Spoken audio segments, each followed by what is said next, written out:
வணக்கம் நிகிதா. அதாவது நீட் தேர்வுக்கு எதிராக போராட்டம் நடத்திய இளைஞர்கள் மீது காவல்துறையினர் டெல்லியில் தாக்குதல் நடத்தியதற்கு கண்டனம் தெரிவித்து தஞ்சை தபால் நிலையம் அருகே இந்திய மாணவர் சங்கத்தினர் போராட்டம் நடத்தி வந்தனர். இந்த சூழ்நிலையில் காவல்துறையினர் அவர்களை குண்டுகட்டாக தூக்கி கைது செய்துள்ளனர்.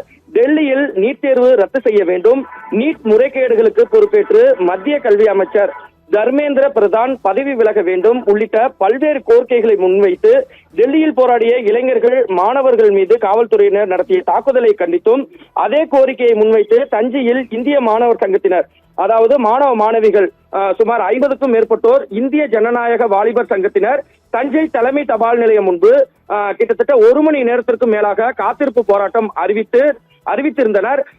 அதன் பின்னர் அங்கு போலீசார் குவிக்கப்பட்டுள்ளனர். மேலும் பேரணியாக போராட்டத்தில் ஈடுபட்ட மாணவ மாணவிகளை காவல்துறையினர் கைது செய்துள்ளனர். நிகிதா.